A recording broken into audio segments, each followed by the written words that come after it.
You lose access to your creativity the same way that you lose access to your intuition when your nervous system is triggered and when your ego is flaring up. And when you're in this state where you're scared of things they're going to figure out and you're trying to manically create from this place of scarcity, it's just going to create more scarcity. And the reason that is because you're no longer creating from this like divine, aligned, inspired space. You're actually creating from the lack, which is perpetuating more of the lack.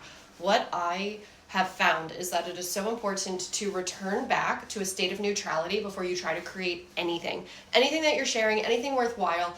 If I'm like writing to re-regulate, that's different. Like if you're writing in a journal to kind of like stabilize yourself, but you cannot have this like negative charge that's coming off of you because it's going to infect whatever you are trying to create. This is if you're a writer, this is if you're a creator, you're putting yourself out there, you're making videos. If you're like, I need to change this, and you're putting yourself out there, it's not going to have the same effect until you regulate your nervous system, okay? Okay, so here's the other thing.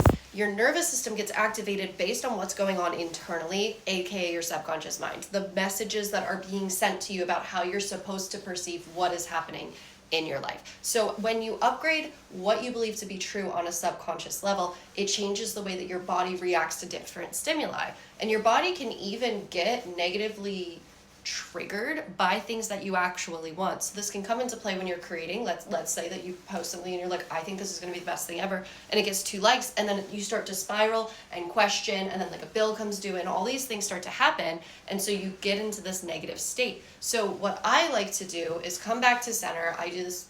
Meditation and journaling are really great ways, but there's a lot of techniques that I'm going to go into showing you. I have a masterclass that's coming up, Create Consistency, so that you are never like subject to the whims of this energy in the same way that you've been. It's time to actually see real momentum and progress on your dreams.